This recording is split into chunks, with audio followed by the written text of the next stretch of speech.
Today we're going to be reading the first chapters of the Goodreads Choice Awards for the Young Adult category. There are 10 books and luckily I think we've read 2. We're going to be judging them based on the first chapter alone, because we don't have time to read 10 books. So we just finished Felix Ever After by Kacen Callendar and I loved it. I don't know about you, but I really, really liked it. I feel like a lot of information was given to us and it very much focused on describing the setting and what all the characters were wearing in minute detail. I really, really enjoyed it. I was immediately endeared to the main character Felix and I was like, I want to read the rest of his story. So we're introduced to Felix and his best friend Ezra, and they're on the train to somewhere in New York to participate in a fashion show for a college art program. We're told that Felix was in a relationship with Marisol, one of the models, and he absolutely hates Declan, who's the director of this, because he's privileged and entitled. But the problem is that Ezra also is from the same background as Declan and has a lot of luxuries afforded to him because of his rich parents. So anything he says towards Declan, Ezra is also kind of taking it as towards him, even if he doesn't mean it that way. Felix has never been in love though,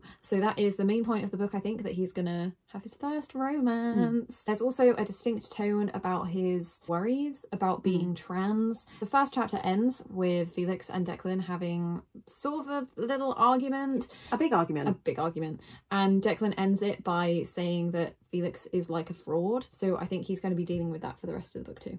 Declan just needs to get in the bin. I just really liked it. I really liked the characters already. I thought it had like a nice light sense of humour. There was a lot of setup. First chapter should. It needs to give you basically the whole plot in the first chapter. The first chapter should be a microcosm of the whole plot. So we really understood what was going to happen in the book. He was going to fall in love, deal with his own identity, hopefully punch Declan, and get into Brown. Yeah, university struggles as well.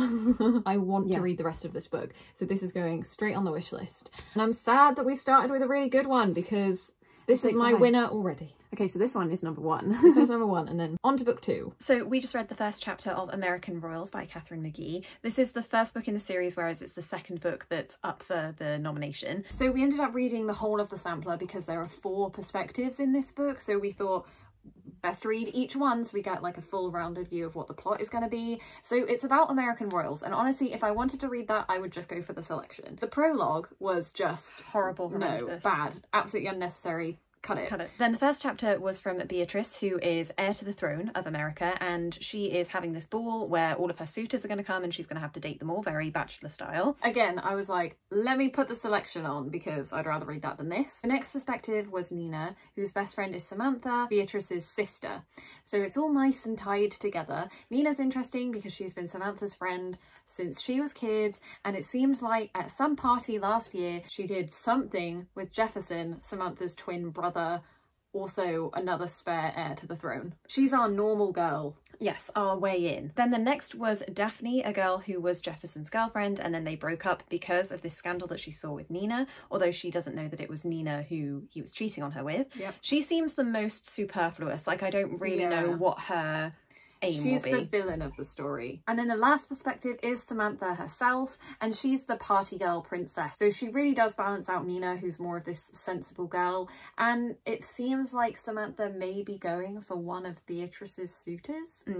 But I think what would make the plot even juicier is if he ended up being the one that Beatrice liked best. True. So it's sister against sister. Lots of intrigue, but it's mostly like girl on girl hate, I'm going to assume. Yes. I've read Katharine McGee's previous series, The 1000th Floor. There were a lot of perspectives in that, and I feel like they overlapped so much that it came off quite repetitive when reading. Right. So I assume that it's going to be the same way with this. I'd say I would want to continue reading it, but for very different reasons, in the way that you just kind of want to binge reality TV. Yes. But you're not actually enjoying a single minute of it. Like, you hate yourself as you're doing it, but you can't stop being interested in it nonetheless. Maybe it's one of those books that like exceeds your expectations, or it has an interesting twist. And hey, the sequel got nominated. Exactly, so next we read Truly Devious, and it was another one where you had to get through some prologue and some other footage.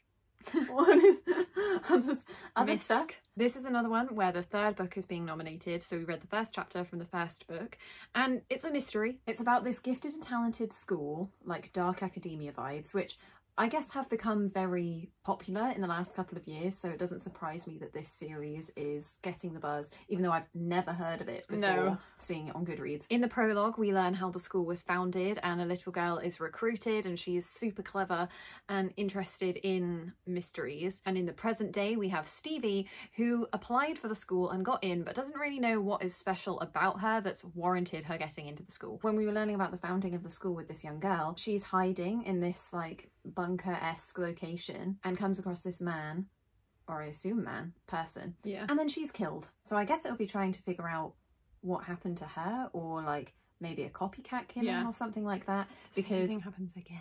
The very beginning is this like pieced together magazine cutting letters from a character who signs off as truly devious, wanting to kill people. So that was quite intriguing. I felt like the first couple of chapters did enough to like make me go, ooh, I love a boarding school too, so it's ticking that box. Why do I want to read all of these? But is that really surprising when they've been cherry-picked as the best YA books of the year? It's day 2 of reading Goodreads Choice nominees. So we've got 5 to talk about, starting with The Inheritance Games by Jennifer Lynn Barnes. Which... bad. I'd say first chapter alone, I wasn't intrigued at all. This was the one that was like probably the worst first chapter for me. It was very brief. It was, I think, only 4 pages, and it didn't really give enough about the world outside of the character to know what was going on. Yeah. She's playing chess with an old man in a park who is homeless, and she wins, and if she wins, it means she gets to buy him a meal, and then she goes to a school and gets called in to talk to the principal, who's like, it seems as though you've cheated on a test that is notoriously difficult, and she says, no, I didn't, let me retake it right here to prove to you that I didn't. I guess the one piece of important information we did learn was that her mother had died, and that's going to affect her character throughout the whole book. The rest of the plot, what it means... For genre, I couldn't tell you. No, because it's got a bunch of like mysterious, almost silhouettes on the cover. They look quite preppy. Like, I definitely get thriller from the fact that her mum's died and... just at weird school. Yeah. But that's only because we've read something else where... there was a it's funny how similar some of the like the crossover is. Next was You Should See Me in a Crown by Leah Johnson, and this was picked for the Reese Witherspoon YA book club. So this is the story of a girl whose school is going through a myriad of prom proposals, and she is fed up of it. She's kind of got this air of like, I'm totally not bothered about prom proposal, but then if someone does it to me, yeah, I'd be all in it. She'll be flipped. The most interesting relationship dynamic set up in this is between the main character and her ex-best friend, who she might also have some romantic feelings towards, because they're in completely different social circles, but when they were younger, they were really close. Whilst there are probably going to be some relatable elements to this story, I imagine it's nothing if not predictable. I think from the fact that it's called You Should See Me in a Crown, that she probably gets made prom queen, or they do some sort of like prom queen Mean Girls-esque twist where everyone's prom queen, something like that. It's definitely generic, and I think it's one of those books that you'd have to read to see what they did differently, because just from the first chapter it's like, oh, I can see where this is going. Yeah. I still enjoyed it, but it just wasn't something like as gripping. If I was going to add it to my TBR, it wouldn't be as high up as some of the others on this list. Next we have Tweet Cute by Emma Lord, and this is in the realm of very sweet, sugary, like no complications romances. Casey West style. Casey West style. We were saying when we were looking at our books, trying to come up with just sweet romances, we were like, gosh, we don't really read any. We don't own a lot of this. So I feel like maybe this just appealed to us so much because it was filling a kind of void, but I can imagine if you've read a lot of this kind of thing, then maybe it isn't too unique. I thought that this one was just silly and adorable and erring on the side of fan fiction. She's a country girl who's moved to the city with her mum, the fast food mogul. And then he is the son of a small deli sandwich shop owner, so Wizards of Waverly Place, and there's like a rivalry between their fast food companies. Both Avery and Jack are responsible for the social media marketing of their respective businesses, so I assume that they start some Twitter beef and then get to know each other. On this school app called Weasel, they're doing this kind of like anonymous text messaging, and they don't know it's each other. I thought it would be like more of a conceit of who is the other guy, but you just find out immediately that it is Jack, and that they'll eventually get to know each other. It's probably like enemies to lovers, or... There you go, that's what dual perspective lends itself towards, though. No surprise. Based on the first couple of chapters, this is one that I'd actually want to read the rest of, so I'm going to buy it on my Kindle immediately after this. Next we have The Gravityverse by Phil Stampner, and this is a story of a social media news broadcaster who's the son of a very influential guy in NASA, kind of set around this idea that there are going to be people landing on Mars, and he's been reporting on that, but he doesn't like reporting on that because his dad's a part of it. He's obsessed with New York, like New York is part of his personality. As someone who is not American and has only seen New York in TV shows, I don't actually find it like interesting when they give very specific details about the place, as if I'm going to fact check it. Like, you could tell me that these places were really far apart and I'd have no reason but to believe you. So from the cover we know this is a romance, but there's not really any hints of romance within the first chapter, although there is a boy that likes his social media posts and he makes a comment about why can't he like me in real life. There's probably something that's happened pre the starting narrative of this book in a backstory that we'll get to know sooner or later, but the conflict of the romance isn't really what's set up in the first chapter. I just don't really care about space all that much, like any sort of even sci-fi influenced contemporaries.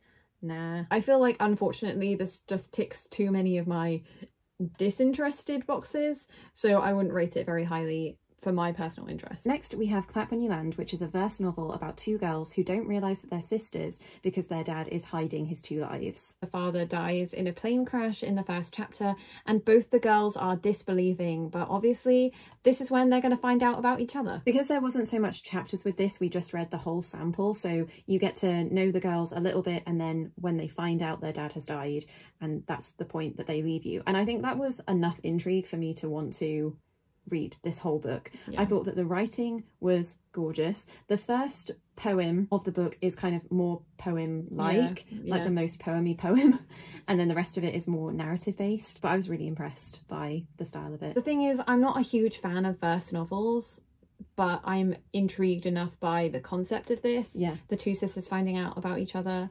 Kind of Parent Trap. But it's not going to be farcy like that. No. At the same time, like I think it's going to be very emotional, but grief is in our wheelhouse. Kind of hits a lot of our buzzwords. Sisters, grief.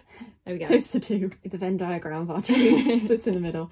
This is one of the only titles that we owned before we started this and just hadn't read, so luckily we can go straight onto it. And finally are the two books that we have already read. So Good Girl's Guide to Murder by Holly Jackson. This is another book kind of like Truly Devious, where it's set out with all of these like extra parts that aren't just prose. It's like interviews and like report pages. I'm pretty sure we have a reading blog where either one of us or both of us have actually read this, so we'll leave that link in the cards. It's really enjoyable and also the only UK book on this list, so represent. And the next one is One of Us Is Next by Katharine and McManus, the sequel to One of Us Is Lying. We have read that book and we do own the sequel, so we'll have to give it a go, but I think it's like a spin-off. I don't think it's about the same characters, right, but just happening in the same high school. I feel like this book is probably on here because One of Us Is Lying was hugely popular when it came out, so obviously Katharine and McManus is going to have that like readership following. They're going to want to read the sequel, so we'll have voted within this to have it up there. I think it's the least surprising to be on this list, so my winner for this is Felix Ever After. It had to be the one we read first. It was just so gorgeous. I loved it. And unfortunately it's not available on Kindle yet. It doesn't come out until next year, so I won't be able to read it for a while, but boy am I excited to. I think I liked Felix, but I would also like to put Tweet Cute up there as one of the top ones. I think I'm just gonna have like such a nice time reading that. Maybe I shouldn't be surprised how many of these I would go on to read, considering they're meant to be the best of the contemporary this year. So it might be easier to say the ones I wouldn't read again. I definitely shan't be continuing with the Inheritance games. And I'm not sure how interested I am in Truly Devious. I'd also probably skip The Gravity of Us and maybe American Royals, depending. American Royals might have me though. Felix Ever After is our Goodreads Choice Award winner, so we will see whether that is the case. Predictions on what you think will actually win? I mean, like you said, with established authors, but I think that You Should See Me in a Crown has a really good chance because of its like Reese Witherspoon promotion. Like a lot of people will have read it. It doesn't necessarily have to be about like the highest rated book, but just the most read book. Thank you everyone so much for watching, and maybe we'll do this with the fantasy YA list as well. We'll see you next time. Suddenly